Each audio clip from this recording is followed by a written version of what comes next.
మీరు వెళ్ళి ఫలించడానికి, మీ ఫలం నిల్చుండటానికి నేను మిమ్మల్ని ఏర్పరచుకొని నియమించి. ప్రభా, మోషే వలె లేను, అహరోను వలె లేను, యాకోబు వలె లేను. అయినా నువ్వు నన్ను ధన్యుడిగా చేయాలని కోరుతున్నావు. అందుకే నిన్ను ప్రేమిస్తున్నాడు. నీవంటే ఆయనకి ఇష్టం. నీ మీద జాలిపడ్డాడు. యెహోవాని ఏర్పరచుకొని చేర్చుకున్నవాడు ధన్యుడు. ఏ అపాయం నీ యొద్దకు రాదు, ఏ తెగులు నీ గుడారము సమీపించదు. నిర్గమ 15:26 స్వస్థపరిచే యెహోవాను నేనే. దేవుడు కీర్తనల్లో ఏర్పాటు చేసుకున్న 5 మంది వ్యక్తులను గురించి మనము చూడటానికి పూనుకుందాం. మొదటిది కీర్తనలు 106 5వ వచనం. Psalm 106 verse 5. Psalm 106 verse 5. 106వ కీర్తన 5వ వచనం. నీ స్వాస్థ్యమైన వారితో కూడి కొనియాడనట్లు నీ ప్రజల యందును నీకున్న దయ చొప్పున నన్ను జ్ఞాపకం చేసుకును. 4వ వచనం ఏం రాశారు? యెహోవా, నీవు ఏర్పరచుకొనిన వారి క్షేమము చూచుచు. ఎవరు ఏర్పాటు చేసుకున్నవారు? 106:23. Psalm 106 verse 23. Last but one verse అవుతా, ఆఖరి ముందు వరుస. ఆయన ఏర్పరచుకొనిన మోషే ఆయన సన్నిధి నిలిచి అడ్డుపడెను. మొదటి వ్యక్తి, God choose Moses. The choice of God fell upon Moses. దేవుడు మోషేను ఏర్పరచుకొనెను. దేవుడు మోషేను ఏర్పాటు చేసుకోవటానికి ఏం కారణాలు ఉన్నాయి? మనకు భౌతికంగా చాలా కారణాలు కనిపించవచ్చు, కానీ మోషే దగ్గరికే వెళ్ళి అడిగితే God wants to choose you, what's your answer? దేవుడు నేను ఏర్పాటు చేసుకోవాలనుకుంటున్నాడు, నీ జవాబు ఏంటంటే, నన్ను వద్దులే, మా అన్నగారిని చేసుకోమని చెప్పు అన్నాడు. ఆయనే I am not qualified, merited for this position ఆయన ఒప్పుకున్నట్లు వాక్యం మనం చూస్తాం. అంటే దేవుని ఏర్పాటులోనికి రావటానికి మానవుడుగా తానికి ఏ యోగ్యత లేదు. కానీ God sovereign choice, the mantle of God sovereign choice fell on him. దేవుని సార్వభౌమ అధికారము యొక్క దుప్పటి, ఎన్నికనే దుప్పటి ఆయన మీద పడింది. అందుకే దేవుడు మోషేని ఏర్పాటు చేసుకున్నాడు. ఎందుకు ఏర్పాటు చేసుకున్నాడు? ఇశ్రాయేలీలు 430 సంవత్సరాలు బానిసలుగా ఐగుప్తులో బ్రతుకుతున్నారు. వారిని విడిపించటానికి వారి ప్రార్థనలు, వారి మూలుగులు దేవుడు విని మోషేను పంపించాలని సంకల్పించినాడు. And God choose Moses for salvation of people of Israel. ఇశ్రాయేలీల యొక్క రక్షణ కొరకు దేవుడు మోషేను ఏర్పాటు చేసుకున్నాడు. ఆయన మేలు పొందడం మాత్రమే కాకుండా ఆయన ద్వారా ఇంకా కొంతమంది రక్షణ ఆశీర్వాదంలోనికి రావాలని ఉద్దేశం. దేవుడు మనల్ని కూడా ఎందుకు ఏర్పాటు చేసుకున్నాడంటే, మొదటిది మనం రక్షించబడటానికి, తర్వాత మనము పొందిన రక్షణ వేరే వారికి తెలియచేసి వారు కూడా రక్షణలోనికి రావటానికి దేవుడు మనల్ని ఏర్పాటు చేసుకున్నాడు. That's what Moses speaks of. అదే మోషే మనకు జ్ఞాపకం చేసే సంగతి. We are chosen for our salvation and also present the gospel of salvation for others who are unsaved. రక్షణ లేని వారికి రక్షణ సువార్తను ప్రకటించడానికి దేవుడు మనల్ని ఏర్పాటు చేసుకున్నాడు. ఇది చెప్పినంత తేలిక కాదు. దేవుడు మోషేను అనేక పరిస్థితులు కూడా తీసుకుని వెళ్ళాడు. 40 సంవత్సరాలు ఐగుప్తు విద్యలో తర్బీదు ఇచ్చినాడు. తర్వాత 40 సంవత్సరాలు కొండ మీద గొర్రెలు మేపే దాంట్లో తర్బీదు ఇచ్చినాడు. తర్వాత తను ప్రత్యక్షపరచుకొని 40 సంవత్సరాల అరణ్యములో ఇశ్రాయేలు నడిపించడానికి వాడుకుంటూ వచ్చినాడు. అందుకే మోషే భూమి మీద మిక్కిలి సాత్వికుడు. ఎందుకంత సాత్వికుడని దేవుడు పరిగణించినాడంటే, నాకు తెలిసి మోషే చదివినంత చదువుకున్న వాళ్ళు బైబిల్లో ఎవరు లేరంటే తప్పు కాదేమో. This is my personal statement. Is the most learned person in the whole Bible. దానిలో కూడా చదువుకున్నాడు, కానీ బబులోని విద్య ఆయన చదివింది. పౌలు కూడా చదువుకున్నాడు, డిస్కంటిన్యూ చేసేసి PhD వచ్చేసినాడు. కానీ ఐగుప్తు విద్యల్లో సకల ప్రావీణ్యత కలిగిన వాడని మోషేను గురించి రాశారు. కనుక నేను అనుకోవడం ఏంటంటే, ఆ చదవంతట్లో దేవుడు ఆయన్ని సిద్ధపరిచి తీసుకురావాలని సంకల్పించినాడు. ఇక నువ్వు రక్షణ పాపక్షమాపణ పొందకపోతే, మారు మనసు పొందకపోతే, నువ్వెంత చదివినా నీ చదువుకు ఒక జీవం అనేది రాదు, నీ చదువుకు ఒక మొబిలిటీ అనేది రాదు, నీ చదువుకు ఆశీర్వాదం అనేది గుర్తించలేవు, గమనించలేవు. కనుక నిన్ను ప్రేమించి నిన్ను ఎన్నిక చేసుకుంటే కొరకై యేసు ప్రభువారు మానవుడిగా ఈ భూమి మీదకి దిగి వచ్చినాడు. పాపం లేనివాడిగా జన్మించి జీవించి పాపముగా చేయబడ్డానికి శిలువ మీదకి వెళ్ళాడు. రక్తము కార్చి చనిపోయి సమాజీవుడి తిరిగి లేపబడ్డాడు. యేసు రక్తము ప్రతి పాపము నుండి కడిగి పవిత్రపరచు. ప్రభువైన యేసునందు విశ్వాసం ఉంచితే నీ జీవితం మార్చబడుతుంది, నీ చదువు ఉపయోగపడుతుంది. అందుకే ఒక తెలుగులో సామెత ఉంది, సంస్కారం లేని చదువు వ్యర్థం. ఎంత చదివినా సంస్కారం అనేది దానికి అలంకరణ అంట. ఆ సంస్కరణ దేవుని ద్వారా మాత్రమే సాధ్యమవుతుందన్న సంగతి గుర్తించాలి. దేవుడు మోషేను ఏర్పాటు చేసుకున్న తర్వాత చాలా పరిస్థితుల గుండా తీసుకుని వెళ్ళాడు. వీళ్ళు ఆలోచించేవారు అనుకోవచ్చు, 40 ఏళ్ళు అరణ్యంలో మన్నా కురిపించడానికి, నీళ్లు బండ మీద నుండి తీసుకురావటానికి, శత్రువులతో యుద్ధం చేయటానికి ఐగుప్తీయుల విద్య అంత అవసరమా? దానికి అవసరం లేదు, ఎవరైనా చేయొచ్చు. చాలామంది అదే వాదిస్తారు కదా. నేను ఎప్పుడు నమ్మేది ఏంటంటే, లోకములో బహు ఎక్కువగా నువ్వు చదువుకుంటే ప్రభువుని నమ్మిన తర్వాత అది వ్యర్థము, దేవుడు చేయడు. కొంతమంది వనస్తుల అభిప్రాయం ఏంటంటే, ఎమోషనల్ అభిప్రాయము, అంతెందుకు చదవాలి, బైబిల్ చదువుకునేంత చదువు వస్తే 10వ తరగతి వస్తే చాలు, మనం సేవ చేయొచ్చు, లేకపోతే వేరే పని చేయొచ్చు, లేదా వేరే ఉండొచ్చు, ఇంతెందుకు టైం వేస్ట్ అని అంటారు. ఇక్కడ మీరు గమనించాలా, వాళ్ళు చెప్పే వర్షన్ ఏంటంటే, దేవుడు పేతురును కూడా వాడుకున్నాడు కదా అని. సరే, నేను ఇప్పుడు చెప్పనా, పేతురును వాడుకున్నాడు కనుక పేతురు వల్లే దేవుడు నిన్ను కూడా భూమిని తలకిందులు చేసేటట్లు వాడుకోగలిగితే చదువు మాని. అర్థమైంది నేను చెప్పే మాట?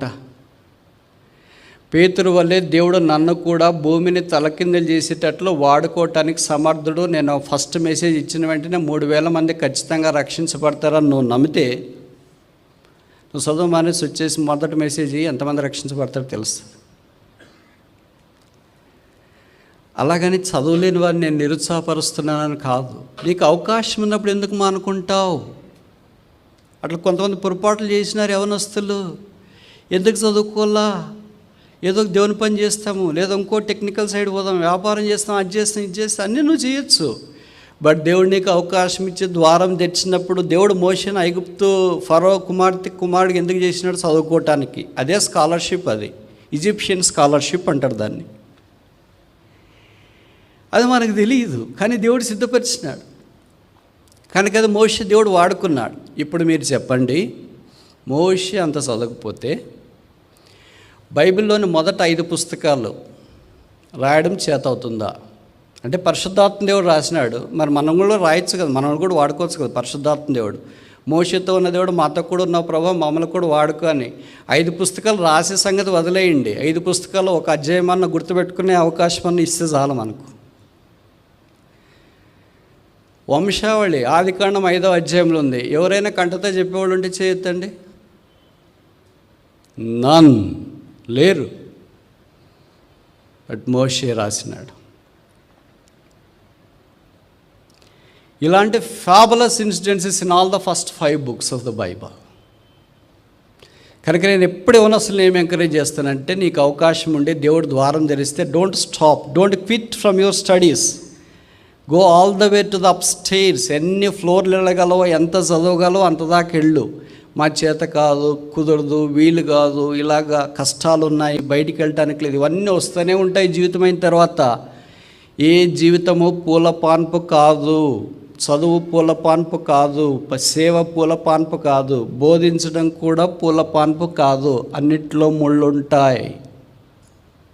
ముళ్ళు తీసుకొని ముందుకు వెళుతుండాలా. అందుకనే భూమి నాది, ఆకాశం నాది అని దేవుడు సెలవిచ్చినాడు. నువ్వు ఇంకా ఇక్కడే పక్కన మీ ఇంటి పక్కన ఏ కాలేజ్ ఉంది, ఇంటి ఎదురుగా ఏ కాలేజ్ ఉంది, ఇంటి వెనక ఏ కాలేజ్ ఉంది, ఇంటి చుట్టూ ఏ కాలేజ్ ఉంది, ఇక్కడే ఆలోచిస్తావు. ప్రపంచంలో టాప్ 10 కాలేజెస్ ఉన్నాయి. మీరు ఇంజనీరింగ్ వైపు వెళ్ళాలనుకుంటే MIT, masters institute of technology, Boston, all Nobel laureates ఉంటారు ప్రొఫెసర్లు అక్కడ. లేదా సైన్స్లో మీరు వెళ్ళాలనుకుంటే Harvard university Boston, Stanford university Stanford California, Cambridge university, Oxford university. లేదు నేను ఎకనామిక్స్లో వెళ్తాను, లండన్ స్కూల్ ఆఫ్ ఎకనామిక్స్. ఎన్ని బార్లు జాపి ఎదురు చూస్తున్నాయి నీ కొరకు. అది ఎప్పుడు ఎన్నడూ వేస్ట్ కాదు. అనుకోవద్దు వేస్ట్ అవుతుందని. దేవుడు తీసుకుని వెళ్ళి సిద్ధపరుస్తాడు. మోషేకు ఐగుప్తు స్కాలర్షిప్ ఇచ్చిన దేవుడు నీకు ఇయ్యడా? మోషే అంత తేలిగ్గా అక్కడికి రాలేదు. 3 నెలల వయసులోనే బైబిల్ చరిత్ర అంతట్లో నాకు తెలిసి ప్రతి మగపిల్లవాడిని చంపండి అని ఆజ్ఞ జారీ చేయబడి ఉంటే ఎవరికైనా తెలిసింటే మీరు చెప్పండి నాకు. అది కేవలం మోషేకు మాత్రమే జరిగింది. యేసుప్రభు పుట్టిన తర్వాత 2 ఏళ్ళు మార్జిన్ వచ్చింది. 2 ఏళ్లలో ఒక అబ్బాయిని చంపేయండి అని. కానీ మోషే మార్జిన్ అలా కాదు. 3 నెలల్లో ఉన్న మగపిల్లలందరినీ చంపేయాల, లేదా పుట్టిన మగపిల్లనే చంపేయాల. మోషేని 3 నెలలు వాళ్ళ అమ్మగారు నాన్నగారు అలా కాపాడుకుంటూ వచ్చినారు. అలాంటిది ఎవరికి వస్తుంది? నేను ఈ మాటలు చెప్తుంటే మీరు అనుకోవచ్చు, బ్రదర్ అన్నీ మా కష్టాలే. ఇంట్లో మీరు 4 ఉన్నారనుకో, ఒకడికే కష్టము, ఒకడికే అనారోగ్యము, ఒకడికి ఇబ్బంది, ఒక్కడే ఫెయిల్ అవుతుండ, ఒక్కడికే ఉద్యోగం రాదు, ఒక్కడికే పెళ్ళిగా, ఒక్కడికే అలా. ఎందుకు ఇట్లా? Why me? మా అక్కగారు బాగున్నారు, మా అన్నగారు బాగున్నారు, మా తమ్ముడు బాగున్నాడు, మా చెల్లి బాగుంది, మా ఫ్రెండ్ బాగుంది, మా బెంచ్ మేట్ బాగుంది, మా డెస్క్ మేట్ బాగుంది, మా రూమ్మేట్ బాగుంది, మా క్లాస్మేట్ బాగుంది, మాకు బెంచ్ మేట్, అందరూ బాగున్నారు. Why me? ఎందుకో తెలుసా? దేవుడు నిన్ను మోషే వలె సిద్ధం చేయాలనుకుంటాడు. నేనే పుట్టినప్పుడు ఎందుకు చంపేయాలనుకున్నారు మమ్మీ? అక్క పుట్టినప్పుడు ఎందుకు చంపేయాలనుకోలేదు? అన్న పుట్టినప్పుడు ఎందుకు చంపేయాలని అనుకోలేదు? Why me? నేను పుట్టినప్పుడు ఎందుకు చంపేయాలనుకున్నారు? ఎప్పుడైనా మీ అమ్మగారు వాళ్ళు మీ నాన్నగారు చెప్తుంటారు, అసలు నువ్వు కడుపులో ఉన్నప్పుడే బతకమని చెప్పేశారు, డెలివరీ కాదని చెప్పినారు, అయినా కూడా చనిపోతుందని చెప్పారు, అయినా నువ్వు బతికావు అని అంటే అర్థం ఏంటంటే అప్పటి నుండి దేవుడు నీ విషయమై ఒక చాయిస్ ఎన్నిక కలిగినాడు. అప్పుడు మనమేమనుకుంటామంటే ఏదో దేవుడి దేవాళ్ళు బతికేసేలే పాపం చేయటానికి, ఇలాగ జీవించడానికి అనుకుంటే కాదు. దేవుడు ప్రత్యేక చరిత్ర ఉంది. బైబిల్ అంతట్లో మీరు చూడండి, పుట్టిన వెంటనే చంపాలనే ఆజ్ఞ మోషే దినాల్లోనే వచ్చింది. దేవుడు మోషేని కాపాడాడు. Why me? సరే, ఎందుకు నువ్వే? ఒక 4 అబ్బాయిలు ఉన్నారు లేదా అమ్మాయిలు ఉన్నారు. ఒకళ్ళకి స్టీల్ బకెట్ ఇచ్చినాం, ఇంకోటికి ప్లాస్టిక్ బకెట్ ఇచ్చినాం, ఇంకో బ్రదర్కి వెండి బకెట్ ఇచ్చినాం, లాస్ట్ బ్రదర్కి బంగారు బకెట్ ఇచ్చినాం. 4 మీరు బకెట్లు పట్టుకుని రోజు తిరగండి అని చెప్పాను. ఈ 4 బకెట్లు పట్టుకొని తిరిగే బ్రదర్స్ మీద దొంగల దృష్టి ఎవరి మీద పడుతుంది? ప్లాస్టిక్ బకెటా? స్టీల్ బకెటా? సిల్వర్ బకెటా? ఏ బకెట్ పట్టుకునే వాళ్ళ మీద? బంగారు బకెట్. ఎందుకని? అందరు బకెట్లు పట్టుకున్నారు, అందరు బ్రదర్సే. దొంగ కన్ను విలువైన దాని మీద పడుతుంది. మోషే విలువైన చాయిస్. ఎవడు మన దొంగ? వాడు దొంగ, దోచుకున్నవాడు. వాడి పేరే సాతాను. ఈ సాతాను అనే దొంగ ఎప్పుడు పట్టుకొని పోవాలా అని ఎదురు చూస్తుంటాడు. కనుక దొంగ కన్నులు మోషే మీద పడగా బయటికి దేవుడు తీసుకురావాలని సంకల్పించాడు. అందుకే కష్టాలన్నీ వస్తే మీరు బంగారు బకెట్ ఉన్నట్లని కాదు. కొన్నిసార్లు మనం చేసే పాపాలు, నేరాలు, ఘోరాలను బట్టి వస్తుంటాయి. అది మర్చిపోవద్దండి. అందరూ యోబులు అనుకోవద్దండి. మనకు తెలుస్తుంది అప్పుడే మనం ఆత్మీయంగా ఉన్నదాన్ని బట్టి ఈ కష్టాలు వచ్చినాయా, లేదా నేరాలు ఘోరాలు చేసిన దాన్ని బట్టి ఈ కష్టాలు వచ్చినాయా మనకే తెలుస్తుంది. మనమే డిజైన్ చేసుకోవాలి. కనుక ఇప్పుడు వై మీ, నేనే ఎందుకు మా ఇంట్లో ఇలా, నేనే ఎందుకు మా హాస్టల్లో ఇలా, నేనే ఎందుకు మా క్యాంపస్లో ఇలా, నేనే ఎందుకు మా క్లాస్లో ఇలా, నేనే ఎందుకు మా గెస్ట్ రూమ్లో ఇలా, నేనే ఎందుకు ఇలా. నువ్వే ఎందుకంటే నీ చేతిలో బంగారు బకెట్ ఉంది. నీ భవిష్యత్తు అలాగ మార్చబడబోతుంది. సాతాను నీ మీద కన్నేశాడు.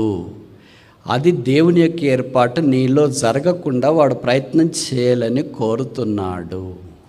అందుకే నీ మీద ఎలాగైనా పుట్టినప్పటి నుండి దాడి. ఎందుకని నువ్వు కడపలో ఉన్నప్పుడే దాడి, బయటికి సిజరేన్ అయినప్పుడే దాడి, పెరుగుతున్నప్పుడే దాడి, ప్రతి సందర్భంలో దాడి దాడి దాడి.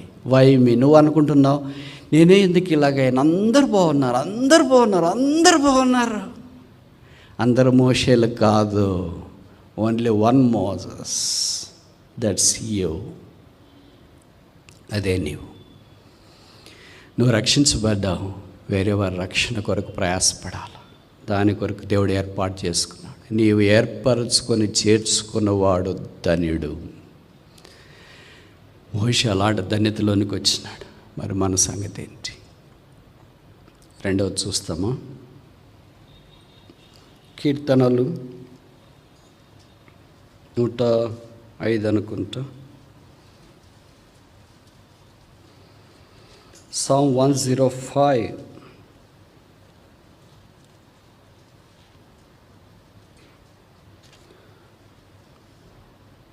Verse 26. 105 కీర్తన 26 వచనం. Psalm 105 verse 26. ఆయన తన సేవకుడైన మోషేను తాను ఏర్పరచుకొని అహరోనును పంపెను. ఏర్పాటు చేసుకున్న రెండవ వ్యక్తి కీర్తనల ప్రకారం ఎవరు? అహరోను. ఆయన మీద కూడా దేవుని చాయిస్ వచ్చింది. మా అన్నని ఏర్పాటు చేసుకొని మోషే చెప్పినాడు. సరే, మోషే రికమెండేషన్ దేవుడి దగ్గర పనిచేసి, సరే మీ అన్నను కూడా ఏర్పాటు చేసుకుంటానులే, తీసుకెళ్ళు, నీకు బోరగా లేదా నీతో పాటు ఉంటాడు అనుకున్నాను. అహరోను కూడా వచ్చినాడు. చూజన్ ఫర్ సర్వీస్, ప్రధాన యాజకత్వ పరిచర్య కొరకై ఒక నిర్దిష్టమైన దేవుని పక్షాన ప్రజల పక్షాన దేవుడికి అనుసంధానం కలిగించే కేబుల్గా ఆయన పనిచేయాలి. మొదట్లో చాలా బాగా పనిచేసినాడు. తర్వాత నిర్గమకాండం 32వ అధ్యాయంలో మనం చూస్తే జరిగిన సంగతి నాకంటే మీకు బాగా తెలుసు. ఒక దూడను తయారు చేసుకోమని చెప్పాడు. తినటానికి, తాగటానికి, ఆడటానికి లేచినారు. దిగంబర్లు, దేవర్ నేకెడ్ అని బైబిల్లో రాశారు. ఫస్ట్ పబ్బు అక్కడే స్టార్ట్ అయింది. ఇప్పుడు నేను ఈ మాట అంటే మీరు ఏమనుకోవద్దండి. Who is the founder of the first pub in the Bible? అహరోన్ అంటే తప్ప? Do you imagine that a person who has such excellent calling has become the founder of the first pub in the Bible? మొట్టమొదటి ప్రధాన యాజకుడు ఇలాంటి స్థలంలోనికి తేబడతాడని మీరు అనుకుంటారా? దేవుడు మనల్ని కూడా అలాగే ఏర్పాటు చేసుకున్నాడు, మంచి స్థానంలో పరిచర్య కొరకని. కొంతమంది మానేసాం, కొంతమంది రకరకాలుగా వెనక్కి జరిగిపోయినాం. మోషే దగ్గర లేకుండా ఆయన పని ఆయన చేసుకుంటున్నాడు. పర్లేదులే అనుకున్నాడు, చూస్తాంలే అనుకున్నాడు. ఇలాగ మనలో కూడా చాలామంది అనుకునే వాళ్ళు చాలామంది ఉన్నారు. చేస్తాం, పాస్ అయితే ఎంత సేవ చేస్తున్నా తెలుసా అన్నవాళ్ళు ఇక్కడ కొంతమంది కూర్చున్నారు. ఉద్యోగం వస్తే ఎంత సేవ చేస్తున్నా తెలుసా వాళ్ళు కూడా ఇక్కడ ఉన్నారు. పెళ్ళైతే ఇద్దరం కలిసి చేస్తామన్నవాళ్ళు కూడా కొంతమంది ఇక్కడ కూర్చున్నారు. ఏం చేస్తున్నారో నాకంటే వాళ్ళని అడగండి, బాగా చెప్తారు. అవన్నీ మాటలే, యాక్షన్లు కాదు. కనుక ఏ సమయానికి ఎప్పుడు ఎంత చేయగలమో అప్పుడు అంత చేయడం అనేది చాలా ప్రాముఖ్యం. తర్వాత చేస్తాం. Procrastination is a great sin. ఈ మాట అంటే తప్పుగా అర్థం చేసుకోవద్దు. వాయిదా వేయడం అనేది గొప్ప పాపం, ఆలస్యం చేయడం అనేది గొప్ప పాపం. మనకి యవనస్తులకు ఉండే జాడ్యం అది. బట్టలు రేపు ఉతుక్కుందాములే, రేపు కరెంట్ రాదు, నీకు బాగలేకుండా అవుతుంది. మామూలుగా చెప్తున్నా సరదాగా. ఇలాగ ఒక్క రోజు పోస్ట్పోన్ చేసినవి అట్లా వారాల్లో నెలలు వెళ్ళిపోయాయి నా జీవితంలో కూడా. That's also true in our lifes. మీ జీవితంలో కూడా అది వాస్తవం. ఈరోజు లెసన్ రేపు చదువుకుందాము, ఈరోజు రికార్డు రేపు రాసుకుందాము, ఈరోజు కార్యక్రమాలు రేపు చేసుకుందాము. ఎన్ని రేపులు పోయినాయో. కానీ క్రైస్తవ జీవితం ప్రొక్రాస్టినేషన్, వాయిదా వేయడం అనేది, చూస్తాములే, ఆలస్యం చేయడం అనేది కాదు. అందుకే యవనస్తులు ఎంత మెరకల మాదిరి బైబిల్లో రాయబడిన చురుకుగా నుండట గొప్ప వాక్యం. దేవుడు వయసు ఇచ్చినాడు, అవకాశం ఇచ్చినాడు, ఆరోగ్యం ఇచ్చినాడు. ఈ ఆరోగ్యం ఉన్నప్పుడు జింక పిల్లల వల్లే ఉరుకులేసి దేవుడి కొరకు జీవించి సేవ చేయగలిగితే ఎంత బాగుండు.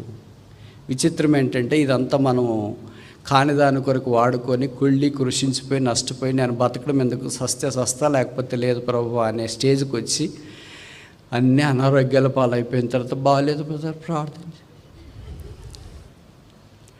What's your calling, what is your choice, నీ పిలిపి ఏంటి, నీ ఎన్నికేంటి, ఏమైపోయింది, ఫర్గాటన్, మరిచిపోయాము, ఎక్కడో దాటిపోయింది. నేను ఇప్పుడు ఒక వాస్తవమైన సంఘటన చెప్పనా.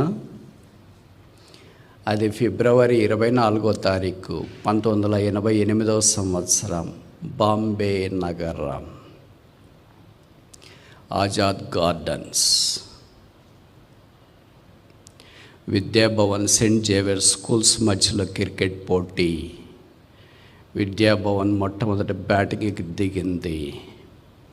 మొదట వికెట్ డౌన్ యాజ్ ఇట్ ఈస్గా.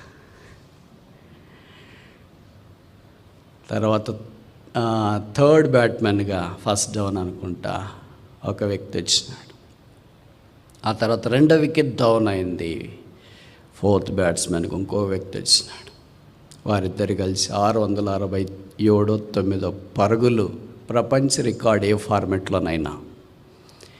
నాకు తెలిసి ఇప్పుడు దాకా రికార్డు బద్దలు కాలేదనుకుంటా.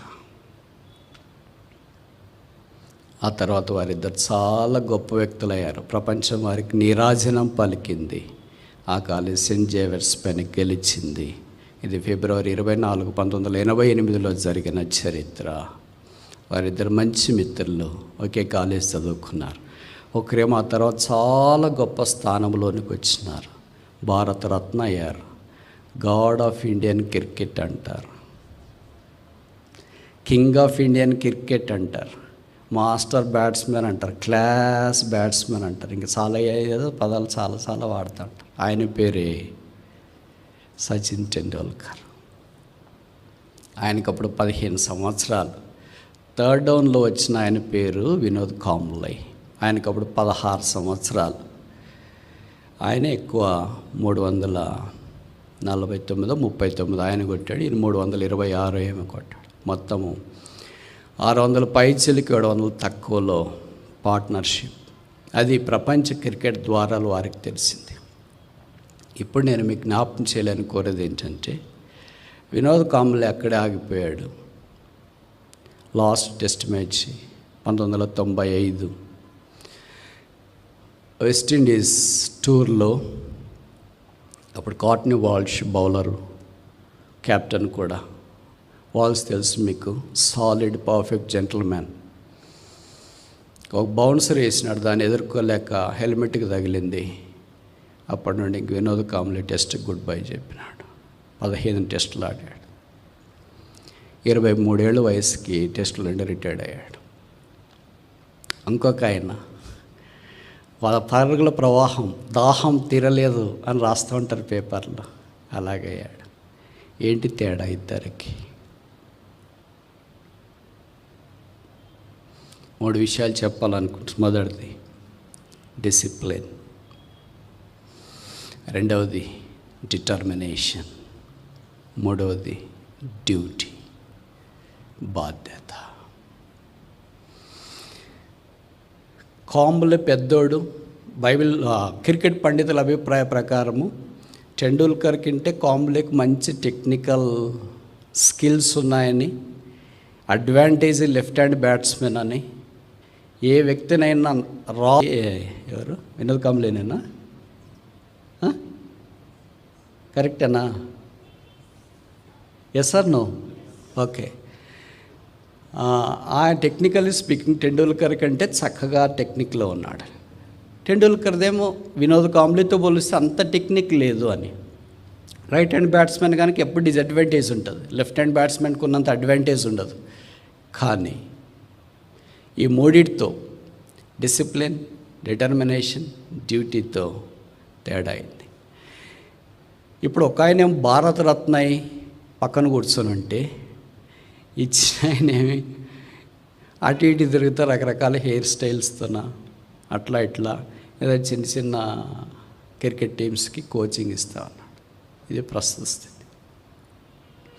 మోషే అహరోనులు దేవుడు పిలిచినాడు, ఒకే పిలిపే, ఒకే సమయమే, ఒకే పరిచర్య కొరకే, ఒకే ఏర్పాటు కొరకే. ఒకరేమో మోషే అందనంత ఎత్తుకెగెత్తిపోయాడు. ఆయనకు డిసడ్వాంటేజెస్ ఉన్నాయి. అంత బాగా మాట్లాడలేడు, అంత బాగా వాక్చాతుర్యం లేదు. అహరోన్కేం బాగా మాట్లాడచ్చు, మేనేజ్, కానీ అక్కడే ఉండిపోయాడు. దేవుడు మనకు కూడా బహుశా అలాంటి తరుణాలు ఇస్తుంటాడు. అవకాశాలు ఇచ్చినప్పుడు మనం ఏం చేస్తామంటే ఖచ్చితంగా ఒక లెవెల్ దాకా వస్తాం. మిగతా పైకి ఎక్సెల్ అయిన వాళ్ళకంటే మనకి అన్ని అడ్వాంటేజ్లు ఉంటాయి. ఎడ్జ్ ఉంటుంది, హింజ్ ఉంటుంది, గ్రావిటీ ఉంటుంది. బట్ ఏముండదు, ఈ మూడు ఉండవు: డిసిప్లిన్, డిటర్మినేషన్, డ్యూటీ. డిసిప్లిన్ అంటే అర్థం ఏంటి?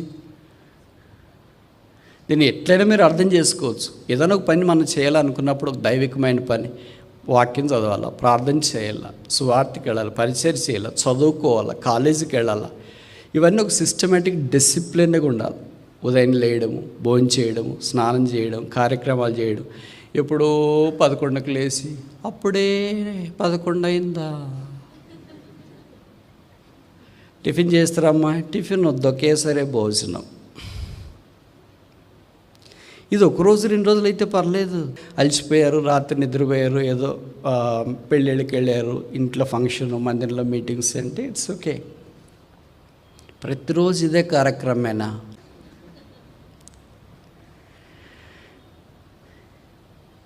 ఒక్కసారి దాంట్లో పొరపడితే ఇంక మిగతా దాంట్లో వస్తుందని మీరు అనుకోదు. మీరు అనుకుంటున్నారు అంతే. అందుకే నేను ఖచ్చితంగా గట్టిగా ఖండితంగా ఎందుకు చెప్పగలుగుతున్నానంటే నేను ఆ మార్గం కూడా వెళ్ళాను. I know that path. నాకు దాంట్లో ఫెయిల్యూర్స్ ఏంటి, ప్రాబ్లమ్స్ ఏంటి నాకు తెలుసు. అందుకే నేను చెప్పగలుగుతున్నా. ఒకవేళ మీరు అనుకోవచ్చు ఈయనకేం తెలుసు, ఎప్పుడో కదా చదివిండేది, ఇప్పుడు కాదు కదా అని. ఎప్పుడు చదివినా ఒకటే. మోషే ఎప్పుడో చదివాడు, ఎప్పుడైనా ఒకటే. దావీదు ఎప్పుడో చదివాడు, దానియేలు ఎప్పుడో చదివాడు, ఎప్పుడైనా ఒక్కటే. ఎప్పుడు చదివినా ఇప్పుడు పాత పుస్తకాలే కదా మనం చదివేది. మీద కిందకి మేము బైబిల్ చదివేటప్పుడు కూడా ఏదైనా కన్సల్ట్ కావాలంటే పాతలు కంప్యూటర్ లేనప్పుడు పాతలు రాసిన Dake's Bible, Scofield Bible, Thompson chain reference Bible, తర్వాత ఏంటి మాథ్యూ హెన్రీ, విలియం బెర్క్లీ, వాళ్ళు రాసేటప్పటికి ఏమీ లేదు. అలాంటి వాళ్ళు రాసింది ఇప్పుడు చదువుతున్నాం. మరి ఎంత కంప్యూటర్ యుగంలో కూడా అవే చదువుతున్నాం అంటే ఏంటి? That's old is gold. ఆ స్టాండర్డ్ అట్లాంటిది, ఆ సెటప్ అట్లాంటిది. అది చదువుతుంటేనే తన్మయం అయిపోతుంది. కానీ జ్ఞాపకం ఉంచుకోవాలా, మీకు అన్ని అవకాశాలు ఉన్నాయి, డిసిప్లిన్ లేదు, మన్నించండి. అన్ని అవకాశాలు ఉన్నాయి, డిటర్మినేషన్ లేదు, క్షమించండి. అన్ని అవకాశాలు ఉన్నాయి, డ్యూటీ మైండ్ లేదు, మన్నించండి. ఈ మూడిట్లో మీరు బయటికి రాగలిగినారంటే యేసు ప్రభువు యొక్క సహాయాన్ని బట్టి మీరు మోషేలు అవుతారు. మీరు గొప్ప స్థానంలోనికి వస్తారు. మీకంటే ఎడ్జ్ ఎవరికి ఉందనుకున్నారో వాళ్ళకంటే మీకే ఎడ్జ్ ఎక్కువ ఉంది. ఇప్పుడైనా నమ్మరా? దేవుడు తాను ఏర్పరచుకొని చేర్చుకున్నవాడు ధన్యుడు. ఈ ధన్యత నీకొద్దా? ఈ ఆశీర్వాదం నీకొద్దా? ఎంతకాలం అలాగే ఉంటావు? ఎంతకాలం ఇలాగే దూరంగా ఉంటావు? ఎంతకాలం ఇండిసిప్లిన్గా ఉంటావు? ఎప్పుడో లేయడం, ఎప్పుడో తినడం, ఎప్పుడో వెళ్ళడం, ఎప్పుడో చదువుకోవడం, ఎప్పుడో పుస్తకాలు మూసేయడం, ఎప్పుడో చేయడం. ఇవన్నిటికి మధ్యలో ఇది పానకల పడక మాదిరి మొబైల్ ఫోన్ ఒకటి వచ్చేసింది, స్మార్ట్ ఫోను. దాంట్లో వాట్సాప్లు, ట్విట్టర్లు, గేమ్స్లు, కళ్ళు చూసి చూసి చూసి చూసి ఎర్రగైపోయి ఆ కంటి డాక్టర్ దగ్గరికి వెళ్తే నువ్వు మొబైల్ చూడకూడదు బాబు, చూసేది అదే బాబు. ఈ కళ్ళవైన చిన్న వయసులోనే అంత 40 ఏళ్ళ తర్వాత అద్దాలు రావాలా నువ్వు ఆరోగ్యవంతుడైతే? ఇక 4 ఏళ్ళకి 5 ఏళ్ళకి 10 ఏళ్ళకి అద్దాలు వచ్చేస్తున్నాయేంటి? చెకప్కి వెళ్ళిన వెంటనే ఫస్ట్ డాక్టర్ అడిగే ప్రశ్న ఏంటంటే నీ వయసు ఎంత? 42 సార్ 43 సార్ అంటే ఓకే సరే, కాళ్ళు పెట్టి ఇటు పెట్టు, ఇది కనిపిస్తుందా అది కనిపిస్తుందా అంటే 40 తర్వాత అది కామన్ అని. కానీ 40 కిందే 4 ఏళ్ళకి అట్టి అనుకున్నామంటే ఫస్ట్ డాక్టర్ అడిగే ప్రశ్న ఏమో చెప్పనా? మీకు కూడా తెలుసు. ఏమడుగుతాడు? మొబైల్ చూస్తుంటారా బాగా? This is true.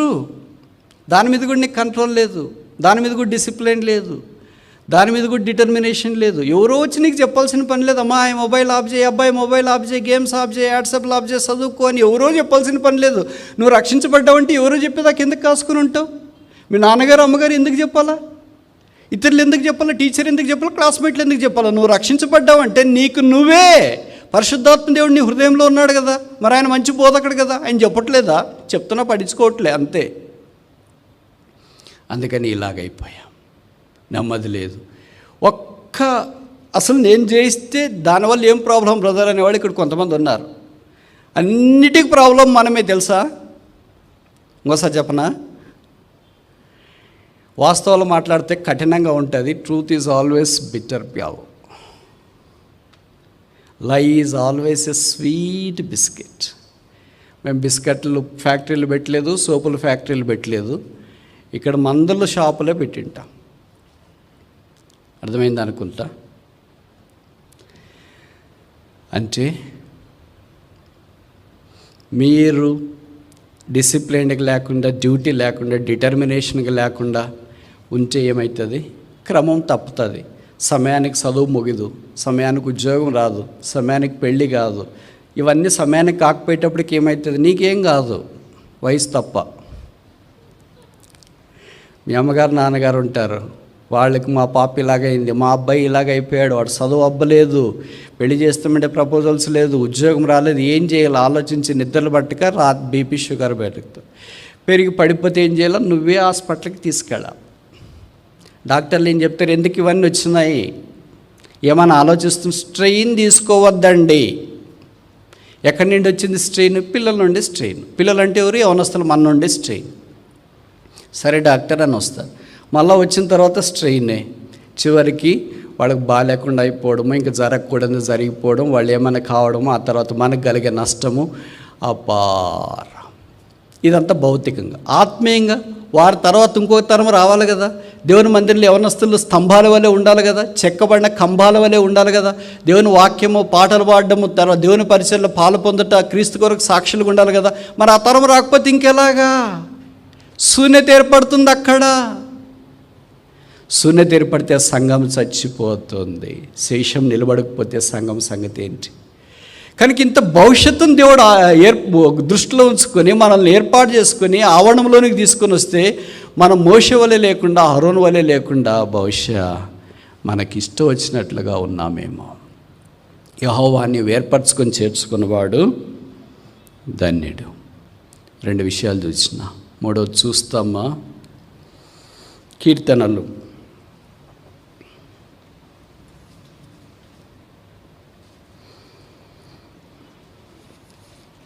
పరిచయమైన మాటలు. కీర్తనలు 105 105వ కీర్తన 6వ వచనం. Psalm 105 verse 6. ఆయన దాసుడైన అబ్రాహాము వంశస్థులారా, 5వ వచనం, తెలుగులో 5లో ఉంది. ఆయన ఏర్పరచుకున్న యాకోబు సంతతి వారలారా. దేవుడు యాకోబును ఏర్పాటు చేసుకున్నాడు. సోజన్ జాకోబ్. యాకోబు చాలా కష్ట పరిస్థితిలో ఉన్నాడు. సమయం అయిపోయింది. చాలా కష్ట పరిస్థితిలో ఉన్నాడు. తండ్రి నుండి, తల్లి నుండి, ఊరు నుండి, ప్రాంతం నుండి బయలుదేరి వెళ్ళిపోవాలి బేర్షెబా నుండి హారానికి. ఆదికాండం 28వ అధ్యాయంలో రాత్రి తలగడగా చేసుకుని ఒక రాత్రిని నిద్రపోయాడు. దేవుడు ఆయనకు ప్రత్యక్షమయ్యాడు. దేవుడు ఆయనతో మాట్లాడుతూ వచ్చినాడు. ఆ తర్వాత ఆయన అక్కడి నుండి బయలుదేరి 20 సంవత్సరాలు మామగారి దగ్గర ఉండి తిరిగి దేవుడిచ్చిన కుటుంబంతో సహా బయలుదేరి దేవుడు సిద్ధపరిచిన ఆ స్థలంకి వచ్చినాడు. అందుకే 35వ అధ్యాయం నిర్గమకాండంలో మనం చూస్తాం, దేవుడు అతనికి ప్రత్యక్షమైన చోట శ్రమదినమందు ఉత్తరం ఇచ్చిన చోట ఆయన బలిపీఠం కట్టి దానికి బేతేలు దేవుడే దేవుడని పేరు పెట్టాడు. ఈ పరిస్థితులన్నీ యాకోబు జీవితంలో కొత్త ఏం కాదు. కానీ యాకోబు దేవుని యొక్క ఏర్పాట్లో ఉన్నాడు. హి was in the choice of God. దేవుని ఎన్నికలో ఉన్నాడు. రకరకాల పరిస్థితులు గుండా వెళ్ళినా తిరిగి దేవుడి దగ్గరికి రావాలని ఇష్టపడ్డాడు. యాకోబులో ఉన్న మంచి లక్షణం ఏంటంటే ఎట్టి పరిస్థితుల్లోనైనా తిరిగి దేవుని వైపే చూడాలని కోరతాడు. తను ఎంత పడిపోయినా ఇంక నేను పడిపోయాను కదా ఏమొస్తాంలే దేవుడి దగ్గరికి అని అనుకోడు. నేను పడిపోతే ఇంకెవరి దగ్గరికి వెళ్తా దేవుడి దగ్గరికి తప్ప, నేను పడిపోతే ఇంకెవరు బాగు చేస్తాడు దేవుడు తప్ప, నేను పడిపోతే నా ప్రార్థన ఎవరు ఇంకింటారు దేవుడు తప్ప, నేను పడిపోతే నాకు ఎవరు సహాయం చేస్తాడు దేవుడు తప్ప, నేను పడిపోతే నన్ను ఎవరు ఆశీర్వదిస్తాడు దేవుడు తప్ప, నేను పడిపోతే నన్ను ఎవరు బాగు చేస్తాడు దేవుడు తప్ప అనే దృక్పథంతో యాకోబు ఎప్పుడు దేవుడి దగ్గరికి రావడానికి ఇష్టపడ్డాడు. అలాగే 32వ అధ్యాయం ఆదికాండం 35వ అధ్యాయంలో కూడా దేవుడు యాకోబును దర్శించినాడు.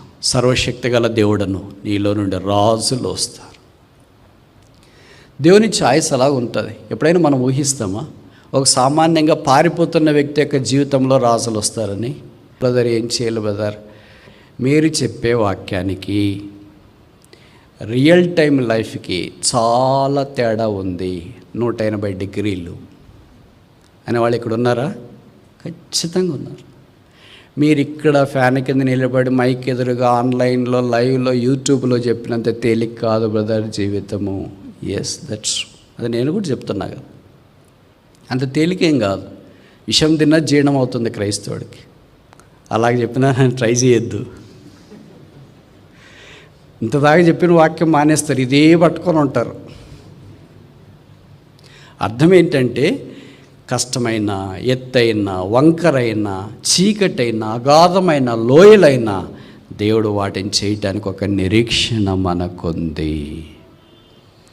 ఆ నిరీక్షణ కలిగిన ప్రజలమే మనమే ఇంత ఇబ్బంది అంటే ఇంక మిగతా వాళ్ళ సంగతి ఎట్లా? దేవుడు నీకు చేస్తాడు. దేవుడు చేయడని ఎవరు చెప్పారు?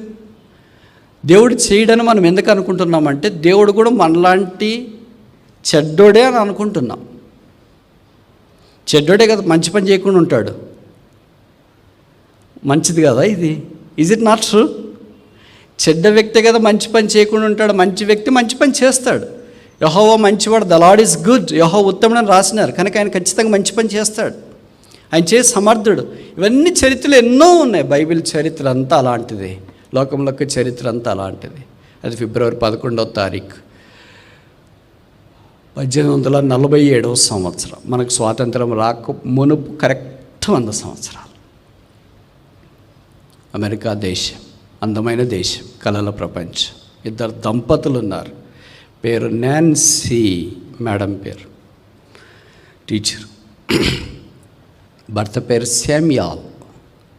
వారికి అప్పుడే 6 మంది అబ్బాయిలు ఉన్నారు, లేదా 6 మంది సంతానం ఉన్నారు. తర్వాత దేవుడు ఇంకొక బిడ్డని ఇచ్చినాడు. 7వ వాడిని తీసుకుని ఏం చేయాలని వాళ్ళు అనుకుంటా ఉన్నారు. రోజులు గడుస్తున్నాయి. పెరిగాడు, స్కూల్కి పంపించినారు. స్కూల్లో అటు ఇటు అల్లచిల్లరిగా ఉన్నాడు. ఒకరోజు వాళ్ళమ్మ ఇంట్లో ఉంటే స్కూల్ నుండి ఒక ఉత్తరం వచ్చింది. ఆ ఉత్తరం తీసుకుని చదివారు. తర్వాత జరిగిన సంగతి ఏంటంటే, చదివింది వాళ్ళమ్మ. ఈ అబ్బాయి స్కూల్కి వెళ్ళకుండా ఆగిపోయాడు కదా. తర్వాత వచ్చి అడిగాడు, మమ్మీ ఏంటి ఆ ఉత్తరము అని. ఆ స్కూల్ నుండి వచ్చింది లేరా అని చెప్పింది. స్కూల్ నుండి వచ్చిందంటే చెప్పమా ఏంటంటే, అసలు ఇలాంటి స్టూడెంటే లేడంట స్కూల్లోనా, నీకు ఆ స్కూల్ సెట్ కాదంట, నీకు టీచ్ చేసే అంత కేపబుల్ టీచర్స్ ఎవరు లేరంట ఆ స్కూల్లో, కనుక మీ వాడిని వేరే స్కూల్లో చేర్పించండి అని లెటర్ పంపించినాను. అంత గొప్పడు ఎట్లా అయ్యావు కొడక? ఇది వాస్తవం అని అనుకుంటున్నాడు ఆ పిల్లోడు. తల్లి ఎప్పుడైనా వాస్తవాలేగా చెప్తుంది. తల్లికి బాధ లోపల గుండె పిండేసినట్లుంది. అసలు ఉత్తరం రాసింది ఏంటంటే, మీ వాడు stupid, fool, fit for nothing, we cannot handle him, is not fit to enter in to the premises of this school, therefore we suspend the admission of your son from the school immediately with effect from February 6th, 2021. Shocking news ఏ తల్లికైనా అలాగొస్తే. ఇంత శోక సముద్రాన్ని కడుపులో పెట్టుకొని కొడుకు ఎవరైనా ఇలాగ చెప్తారని మీరు అనుకుంటారా? That is called positive attitude. అమ్మ అలాగే చెప్పేసింది అని మరి రేపు స్కూల్కి వెళ్ళాల్సిన పని లేదని అన్నా. అబ్బా, what a news, I was waiting actually for this news అని చాలా సంతోషపడినాడు. అటు ఇటు పోట్లాడడం అవి ఏదో చేస్తూనే ఉన్నాడు. ఇంకేం చేయాలో తల్లికి తోచలేదు. కొద్దిగా పెద్దోడు అయిపోయిన తర్వాత, ఇలా ఖాళీగా ఉంటే బాగాలేదురా, ఏదో ఒక స్కూల్ అంటే నువ్వే చెప్పినావు కదా, మా టీచర్లు రాసినారు, అసలు నాకు కేపబుల్ టీచరే లేడంటే ఇక్కడ, నన్ను చేర్చుకునే స్కూల్, ఎలిజిబుల్ స్కూలే లేదంట అన్నీ నువ్వే చెప్పినావు కదమ్మా, ఇప్పుడు మళ్ళీ నువ్వే చెప్తున్నావు ఏంటి వేరుగా అని వదిలేస్తే ఇంక వింత నేను పడలేనని అనుకుంది. ఉదయాన్నే లేచి న్యూస్ పేపర్లు తీసుకొని ట్రైన్లు అమ్ముకోవడము, కుకీస్ అంటే బిస్కెట్లు ట్రైన్లు అమ్ముకోవడం, అలాగ రోజులు గడిచిపోతున్నాయి. ఆ తర్వాత చిన్న చిన్న ఎక్స్పెరిమెంట్లు అవి చేయడం స్టార్ట్ చేసినాడు. దేవుడు ఆయన ఆ పనిని ఆశీర్వదించినాడు. ప్రపంచంలో ఇంతదాకా ఏ శాస్త్రవేత్తకు లేనన్ని పేటెంట్స్ ఆయనకున్నాయి, 1095. ఇది నన్ను సురక్షితంగా వెలుగులో కూర్చున్నామంటే ఆయనే కారణం. ప్రపంచం వెలిగిపోతుందంటే ఆయనే కారణం. ఎంతోమంది ఎలక్ట్రిసిటీ ఎంప్లాయీస్ బతుకుతున్నారంటే ఆయనే కారణం. ఎలక్ట్రిసిటీ స్టాఫ్ బతుకుతుందంటే కారణం. ఎలక్ట్రిసిటీ స్టోర్స్ బతుకుతున్నాయంటే ఆయన కారణం. యాంకర్ కానీ, గోల్డ్ మెడల్ కానీ, సోనీ కానీ, ఫిలిప్స్ కానీ, క్రాంప్టన్ గ్రేవ్స్ కానీ, name it anything, all the world is indebted to him. ఆయన పేరే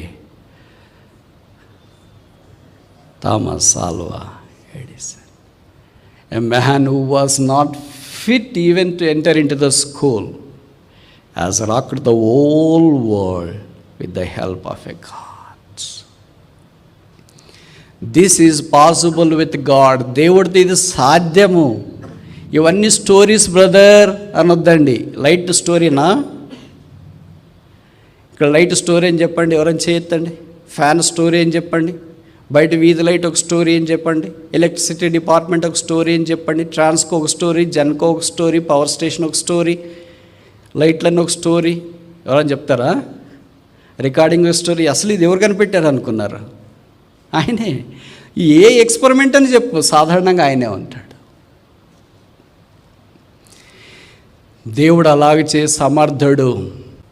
దేవుని ఎన్నికలోనికి రావడానికి ఇష్టపడతావా? నేను అందరు చీకొట్టారు, స్కూల్కి రావద్దన్నారు, వేస్ట్, ఫిట్ ఫర్ నథింగ్. మీ ఇంట్లో వాళ్ళే చెప్పింటారు, మీ అమ్మే చెప్పింటారు, మీ నాన్నగారే చెప్పింటారు, మీ బోధకులు, సేవకులు, కాపర్లు, మాలాంటి స్పీకర్లు కూడా చెప్పింటారు, you are useless fellow. Teachers యూజువల్గా ఇదే పదం వాడుతుంటాం. యూజ్లెస్ ఫెలో కనుకనే స్కూల్కి వచ్చినాడు. యూజ్ఫుల్ ఫెలో అయితే ఎంతకు వస్తాడు కాదా? కాకపోతే ఇంక ఇవి వాడే పదాలు. లోకమంతా నిన్ను యూజ్లెస్ పర్సన్ అనుకున్నా, ప్రభువు నిన్ను వాడుకోవాలని కోరుతున్నాడు. అందుకే నిన్ను ప్రేమిస్తున్నాడు. నీవంటే ఆయనకి ఇష్టం. నీ మీద జాలిపడ్డాడు. నీ కొరకు మానవుడిగా దిగి వచ్చినాడు. నిన్ను ప్రేమించి నీ జీవితాన్ని మార్చడానికి సిలువ మీదకి వెళ్ళాడు. తల మీద ముళ్ళ కిరీటం, ముఖం మీద ఉమ్మి, చేతుల్లో మేకులు, దేహం అంతా గోడ దెబ్బలు. ఆయన యూజ్లెస్ అన్నారు, ఆయన దిగిరా అన్నారు, నువ్వు రక్షించుకున్నారు, నువ్వు అసమర్థుడు అన్నారు, ఇక్కడి నుండి వెళ్ళిపో అన్నారు. ఆయన నిరాకరించిన, త్రోసి వేసిన ఆయన మన కొరకై సిలువలో రక్తం కార్చి సమాప్తమైందని కేక వేసి ముగించి చనిపోయి సమాధి చేయబడి తిరిగి లేచినాడు. పరలోక స్థలంలో ఉన్నాడు. ఇప్పుడు దేవుడు మనల్ని ఎన్నిక చేసుకున్నాడు. మీరు ఊహిస్తారా? అమెజాన్ మిమ్మల్ని ఎన్నిక చేసుకునిందంటే ఎలాగ ఫీల్ అవుతారు? TCS, Wipro, HP company, government, UPSC ఎలాగ ఫీల్ అవుతారు? కింద కూర్చోబుద్ధి అవుతుందా? కూర్చున్నా కూడా ఒక ఇంచు పైన ఉంటారు. నడవబుద్ధి అవుతుందా? నడిచినా కూడా ఒక ఇంచు పైన నడుస్తుంటారు. బండి మీద పోతున్నా కూడా ఒక ఇంచు పైన ఉంటారు. ఆ ట్యాగే వాళ్ళకి అంత ఇడికి వేసుకుని ఉంటారు. Amazon, TCS, Wipro, Mahindra, UPSC, air force, army, ఈ ట్యాగ్ చూస్తేనే అయిపోయాక అది లేని ఫీలింగ్ అంతా వచ్చేస్తుంటుంది బయటికి. మరి ఇక్కడ ఒక ట్యాగ్ ఉంది, Jesus loves you, Jesus died for, యేసు నిన్ను ప్రేమిస్తున్నాడనే ట్యాగ్, యేసు నీ కొరకు చనిపోయాడనే ట్యాగ్, యేసు రక్తం ప్రతి పాపమును కడగననే ట్యాగ్, అన్నిటికీ చెప్పిన crowning tag, Jesus has chosen you, యేసు నిన్ను ఏర్పరచుకొని ఉన్నాడు. యోహాను 15:16 మనం చూస్తాం, మీరు వెళ్ళి ఫలించడానికి, మీ ఫలం నిల్చుండటానికి నేను మిమ్మల్ని ఏర్పరచుకొని నియమించింది. ఇప్పుడు ఆ ట్యాగ్ వేసుకుంటే ఇంకెలా ఫీల్ అయ్యాలి? కానీ మనకేం ఫీలింగ్ లేదే, ఎందుకంటే మనం అంత రోబోలు మాత్రం ఉంటాం. ఇట్లాంటి ఆత్మీయదానికి ఫీలింగ్ ఉండదు, దీనికి ఎమోషన్ ఉండదు, దీనికి కమోషన్ ఉండదు, దీనికి ఆ ధైర్యం రాదు, దీనికి పురుకొలుపు రాదు, దీనికి ఆత్మీయంగా ఆ ప్రభు కొరకు జీవించాలని అతిశయం రాదు. లోక సంబంధమైన దానికైతే ఎంత అతిశయమవుతుంది, దానికి అన్ని ఫీలింగ్స్ వచ్చేస్తాయి. ఫీలింగ్స్ రాకుండా ఎట్లుంటాయి బ్రదర్? మంచిదండి, మరి దీనికి కూడా రావాలి కదండి. జీసస్ హ్యాజ్ చోజన్ యూ అనే ట్యాగ్ కూడా వేసుకున్నాము కదా, మరి దాన్ని బట్టి కూడా ఫీలింగ్ రావాలి కదా. యేసు నన్ను ఏర్పాటు చేసుకున్నాడా? ఒక కంపెనీ ఏర్పాటు చేసుకుంటే నేను ఇంత సంతోషపడుతుంటే, ఇలాంటి కంపెనీలు ప్రపంచంలో ఎన్నున్నాయి, వాటన్నిటికీ అధికారి, రాజులకు రాజు, ప్రభులకు ప్రభు, సర్వోన్నతుడైన దేవుడు పాపైన మానవుని ఎన్నుకున్నాడా? ప్రేమ లేని వాడిని, పాకు కలిగిన వాడిని, ద్వేషము కనికరము లేని వాడిని నన్ను ఎన్నుకున్నాడా? ప్రభు నిన్ను ప్రేమిస్తున్నాడు, నిన్ను పిలుస్తున్నాడు. జీవితంలో విసిగిపోయావా, సోలిపోయావా, డస్సిపోయావా, కురింగిపోయావా? ఇంకా అయిపోయి నా బ్రతికింతే, నన్ను ఎవరు మార్చలేరు, ఇక నా చదువు ఇంతే, నాకు ఇంక చదువు కాదు, ఇక నా పోటీ పరీక్షలు ఇంతే, ఇక నాకేం రాదు, ఇక నా వయసు దగ్గరికి వచ్చింది, నాకు పెళ్ళి కాదు, ఇంక ఇమ్మిగ్రేషన్ బయట దేశాలకు వెళ్ళలేం, ఇవన్నీ వస్తుంటాయి పోతుంటాయి మామూలే. 91 కీర్తన 10 వచ్చినాం, ఏ అపాయం నీ యుద్ధకు రాదు, ఏ తెగులు నీ గుడారము సమీపించదు. నిర్గమ 15:26, స్వస్థపరిచే యెహోవాను నేనే. ఇవన్నీ వస్తుంటాయి పోతుంటాయి మామూలే మనుషులు అయిపోయిన తర్వాత. కానీ ప్రభు కొరకు నిలబడి ఏర్పరచుకున్నవాడు. మొదటిదేంటి? మోషేని ఎన్నుకున్నాడు ఫర్ సాల్వేషన్, అహరోన్ని ఎన్నుకున్నాడు ఫర్ సర్వీస్, యాకోబుని ఎన్నుకున్నాడు ఫర్ శాంక్చురీ, దేవుని నివాసస్థలంగా ఉండటానికి. దేవుడు నిన్ను ఎన్నుకున్నాడు. నీ జవాబేంటి? ప్రభా, మోషే వలె లేను, అహరోన్ వలె లేను, యాకోబు వలె లేను, అయినా నువ్వు నన్ను ధనుడిగా చేయాలని కోరుతున్నావు, నన్ను అంగీకరించు.